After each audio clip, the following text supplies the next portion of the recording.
Hello hello everyone, good morning. जैसे कि हमने कल शुरू किया था हमारा रिसोर्स एंड डेवलपमेंट, आज उसका सेकंड पार्ट है। तो पहले हम एक बार रिवाइज कर लेते हैं, फिर उसके बाद हम आगे बढ़ेंगे। कल हमने सबसे पहले शुरू किया था रिसोर्सेज के बारे में कि रिसोर्स होते क्या हैं। तो जैसा कि हमने कल पढ़ा था कि हमारे आसपास एनवायरनमेंट में जितनी भी चीज़ें अवेलेबल हैं जो हमारी नीड्स को सेटिस्फाई करती हैं, हम उन्हें क्या बोलते हैं? रिसोर्सेज बोलते हैं। और इसमें तीन इंपॉर्टेंट पॉइंट्स पढ़े थे हमने कि रिसोर्सेज क्या होती हैं। पहले तो वो टेक्निकली एक्सेसिबल होनी चाहिए, इकोनॉमिकली फीजिबल होनी चाहिए और कल्चरली एक्सेप्टेबल होनी चाहिए। इसके अलावा हमने एक पॉइंट और जाना था कि जो ह्यूमंस हैं वो भी एक असेंशियल कंपोनेंट है हमारे रिसोर्सेज का। कुछ एग्जाम्पल्स पढ़े थे हमने रिसोर्सेज के, लैंड, सॉइल, वाटर। अब तक तो आपको बहुत अच्छे से पता चल गए होंगे कि बहुत सारी चीजें रिसोर्स होती हैं और बहुत सारे एग्जाम्पल्स आपके पास होंगे। अब फिर उसके बाद हमने चार तरीके से क्लासिफिकेशन पढ़े थे।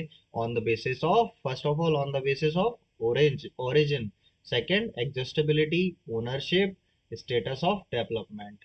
ठीक है। फिर उसके बाद पढ़ा था हमने क्या, रिसोर्सेज। रिसोर्सेज को दो पार्ट में हम डिवाइड कर सकते हैं। पहला अपना natural resources and another one is human resources. Natural resources कौन से पढ़े थे? जो एनवायरनमेंट में अवेलेबल है, ह्यूमन जो उनको कन्वर्ट करके अपनी नीड्स के लिए यूज करता है।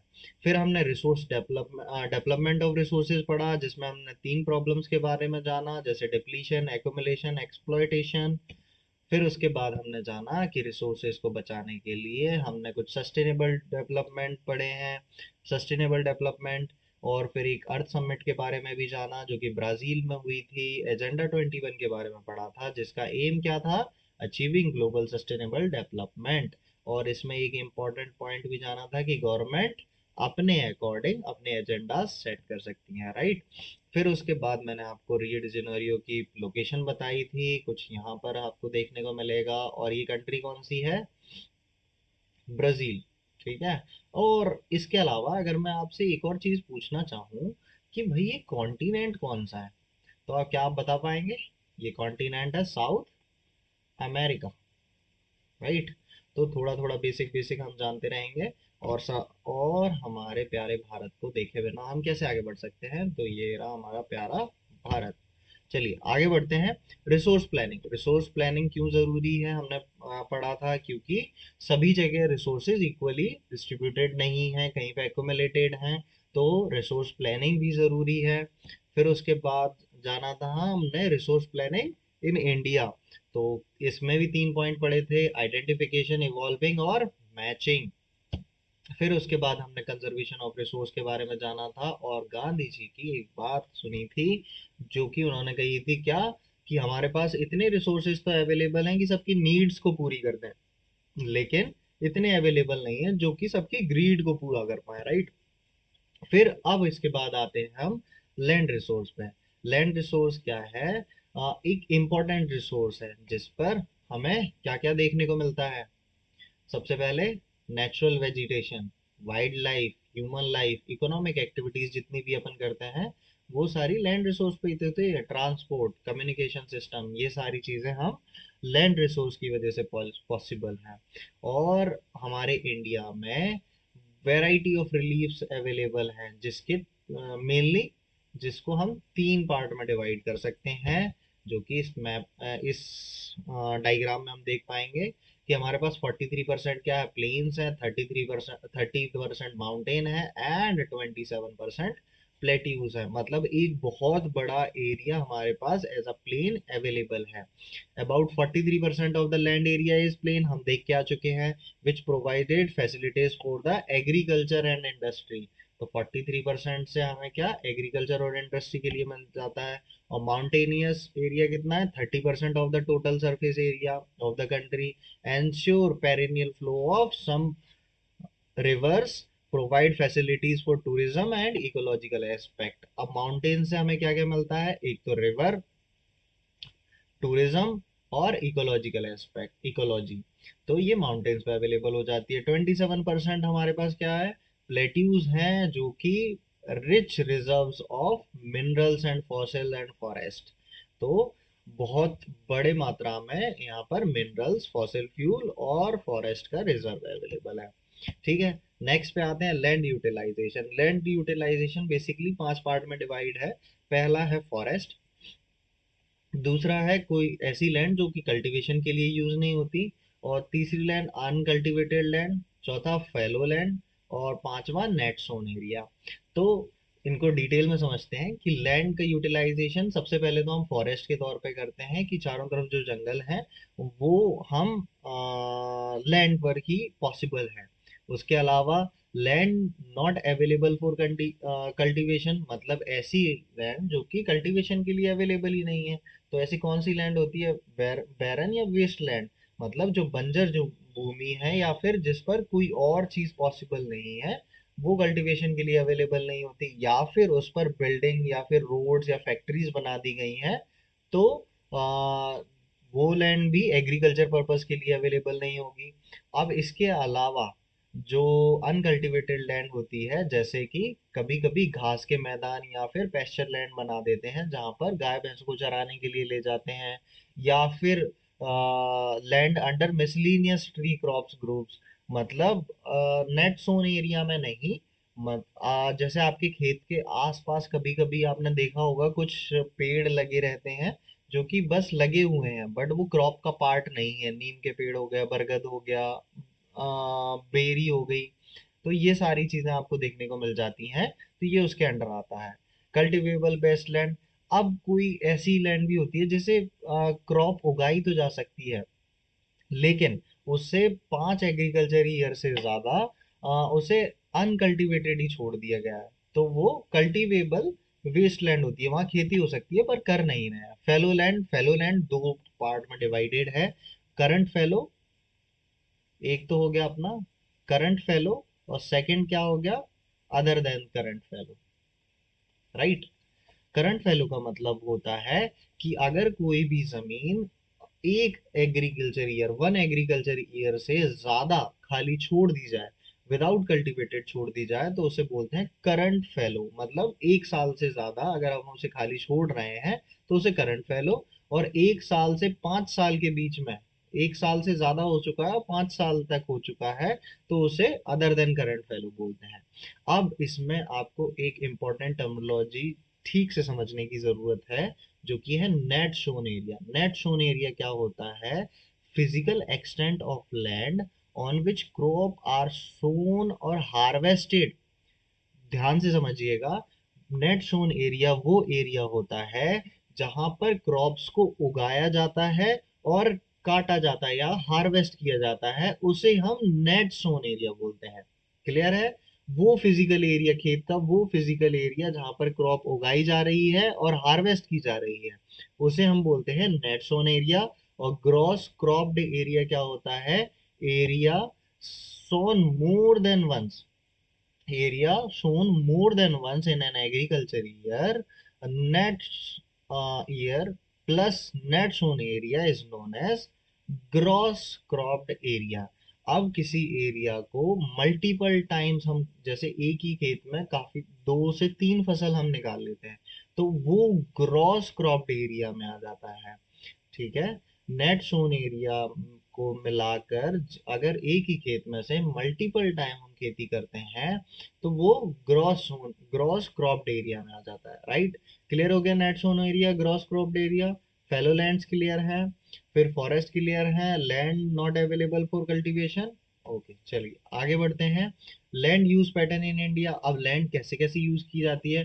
दो तरीके से, एक तो होते हैं फिजिकल फैक्टर्स, दूसरे होते हैं ह्यूमन फैक्टर्स। फिजिकल फैक्टर्स मतलब उस जगह की टोपोग्राफी ऐसी है, क्लाइमेट ही वैसा है या सॉइल टाइप ही वैसा है, तो ये डिटरमाइन करता है कि लैंड को कैसे यूज करना है। मतलब मान लीजिए टोपोग्राफी, कहीं पर पहाड़ है, कहीं पर मैदान है, कहीं पर घास के मैदान है, या कोई प्लेग्राउंड जैसा कोई समतल मैदान है, तो वहां पर तो आसानी से खेती की जा सकती है, लेकिन माउंटेन या हिली एरिया में इजीली खेती नहीं की जा सकती। क्लाइमेटिक कंडीशन कैसी है उस एरिया की, या फिर सॉइल का टाइप क्या है, क्योंकि अलग अलग सॉइल्स में अलग अलग क्रॉप्स आती हैं, जो कि हम आगे बढ़ेंगे। ठीक है? ह्यूमन फैक्टर क्या है? किसी जगह की पॉपुलेशन डेंसिटी कितनी है। पॉपुलेशन डेंसिटी का मतलब होता है किसी जगह को लोग कितने घनत्व में रहते हैं। टेक्नोलॉजिकल कैपेबिलिटी कितनी है कि वहां पर टेक्नोलॉजिकली एक्सेसिबल है वो कि नहीं, कल्चरल एंड ट्रेडिशन कैसा है वहाँ का, राइट। फिर उसके बाद एक इम्पॉर्टेंट चीज हम पढ़ेंगे कि हमारे इंडिया का टोटल जोग्राफिकल एरिया कितना है, इसे हम याद भी रखेंगे मल्टीपल टाइम्स, मैं आपको याद भी दिला दूंगा। इसे याद करना है, 3.28 million square kilometre. It's just for general knowledge, 3.28 million square kilometre, ठीक है। अब एक इम्पोर्टेंट चीज और देख लेंगे कि नेशनल फॉरेस्ट सर्वे हुआ था 1952 में, जिसमें हमने कहा था कि हम क्या करेंगे, 33% जितना भी एरिया हमारे पास है, टोटल एरिया ये रहा, इसका 33% हम क्या फॉरेस्ट एरिया में कन्वर्ट कर देंगे कि इतने एरिया में हम फॉरेस्ट लगाएंगे या जंगल होंगे, राइट। लेकिन हमारे पास इतने अवेलेबल नहीं है, अभी तक हम इस टारगेट को अचीव नहीं कर पाए हैं, ठीक है। अब हम देख सकते हैं इस मैप में, जो कि रिपोर्ट है 1960 की, 61 की और 2014-15 की। तो दोनों तरफ आप देख पा रहे होंगे कि फॉरेस्ट एरिया कितना है यहाँ पर। फॉरेस्ट एरिया 1960-61 में कितना था, 18.11% था, जो कि अभी 23.3% है, जो कि अगर रीसेंट रिपोर्ट्स के हिसाब से देखा जाए 24 अराउंड हो चुका है, 24-25, right.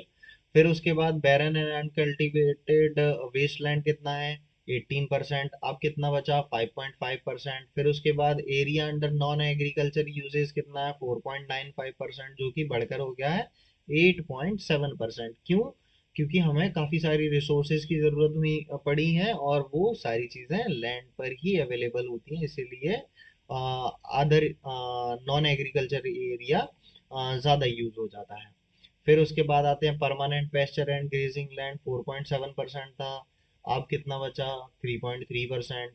Area under the miscellaneous tree crops and Grove 1.50 था, जो कि अब 1% बचा है। और ये क्या है, कल्चरल बेस्ट लैंड 6.23% था, जो कि अब 4% बचा है। Fellow and other current fellow land 3.6% है अभी, पहले कितना था, 3.50%। करंट फेलो 4.5, पहले कितना था, 3.73। नेट सोन एरिया 45.5% हमारे पास अभी अवेलेबल है, पहले क्या था, 46.26% अवेलेबल था, राइट। इतना समझ में आ गया। फिर आते हैं लैंड डिग्रेडेशन पर। अब लैंड डिग्रेड क्यों हो रहा है, मतलब लैंड खराब क्यों हो रहा है, उसका धीरे धीरे उसकी हालत खराब क्यों होते जा रही है, उसके कुछ कारण जानेंगे। Some human activities such as, सबसे इंपॉर्टेंट, डिफॉरेस्टेशन। डिफॉरेस्टेशन की वजह से ये डिग्रेड हो रहा है। दूसरा, ओवर ग्रेजिंग। ओवर ग्रेजिंग की वजह से, माइनिंग की वजह से, क्वेरिंग की वजह से contributed significantly to the land degradation। इसका सबसे इम्पोर्टेंट ये फैक्टर्स फॉलो करते हैं जिसकी वजह से लैंड लगातार डिग्रेड हो रहा है, राइट। एक मिनट, मैं अपना मार्कर चेंज कर लूँ। फिर आते हैं सेकंड पे, mining sites leaves deep scars. मतलब अगर माइनिंग साइट आपने देखी हो तो बहुत गहरे गहरे गड्ढे छोड़ जाती है माइनिंग साइट्स, राइट। और traces of over burdening the land in recent year, industrial effluents as waste have become a major source of land and water pollution in many parts of the country। तो mining sites पे क्या है, बहुत गहरे गहरे गड्ढे, और क्या बोलते हैं, हमने कुछ ही समय में देखा है इंडस्ट्रियल वेस्ट जो लगातार निकलता है, जो कि लैंड के साथ साथ वाटर भी पॉल्यूट करता है। Mineral processing like grinding of limestone, आपने देखा होगा मार्बल घर में बिछाते हैं, पत्थर बिछाते हैं तो उसकी ग्राइंडिंग होती है, तो उसकी वजह से भी काफ़ी सारा वेस्ट होता है। सीमेंट इंडस्ट्री की वजह से, सोप स्टोन की वजह से, ceramic industry generate huge quantity of dust in the atmosphere. अब इसके कुछ कुछ और कारण क्या क्या है, सिंपली हम देख लेते हैं। डिफॉरेस्टेशन ड्यू टू माइनिंग कहाँ कहाँ हो रही है, झारखंड, छत्तीसगढ़, मध्य प्रदेश एंड उड़ीसा। अब इनको हम मैप में भी देखेंगे। और डिफॉरेस्टेशन किसकी वजह से, माइनिंग की वजह से डिफॉरेस्टेशन कहाँ पर मेजरली हो रहा है, झारखंड, छत्तीसगढ़, मध्य प्रदेश, उड़ीसा। तो झारखंड कहाँ है, झारखंड देखेंगे आप, यहाँ पर झारखंड है, राइट। फिर मध्य प्रदेश ये रहा, छत्तीसगढ़ ये रहा, उड़ीसा कहाँ है, उड़ीसा ये रहा, राइट। दिख रहा है, झारखंड, मध्य प्रदेश, छत्तीसगढ़, उड़ीसा। चलिए नेक्स्ट देखते हैं। Deforestation due to over grazing. Over grazing की वजह से डिफॉरेस्टेशन कहाँ हो रहा है? गुजरात, राजस्थान, मध्य प्रदेश। तो आप वेस्ट साइड आएंगे तो गुजरात, राजस्थान और मध्य प्रदेश। ठीक है। फिर आते हैं deforestation due to over irrigation. ज्यादा सिंचाई की वजह से कहाँ कहाँ पर होता है? पंजाब, हरियाणा, उत्तर प्रदेश। तो आप देख पाएंगे पंजाब, हरियाणा और कुछ कुछ वेस्टर्न यूपी है, पूरा यूपी नहीं लेकिन वेस्टर्न यूपी। राइट। तो इनकी वजह से लैंड डिग्रेड हो रहा है। फिर उसके बाद आते हैं कंजर्वेशन मेजर्स। कंजर्वेशन मेजर कौन कौन से हैं? अब फर्स्ट सबसे पहले एफोरेस्टेशन। एफोरेस्टेशन का मतलब, डिफोरेस्टेशन का मतलब पता है? डिफोरेस्टेशन का मतलब होता है पेड़ों को काटना।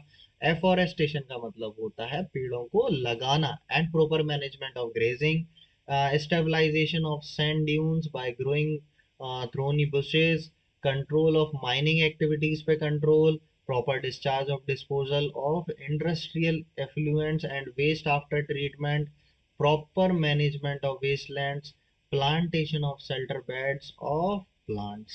ओके।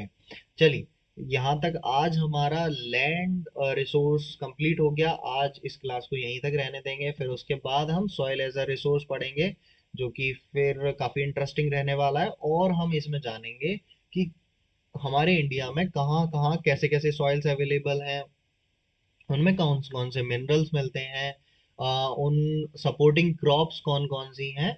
तो बहुत कुछ इसके बारे में जानने वाले हैं। होपफुली अपनी नेक्स्ट क्लास चैप्टर 1 कंप्लीट कर देगी। I hope you enjoyed this class and please like, share and subscribe and keep learning. Thank you.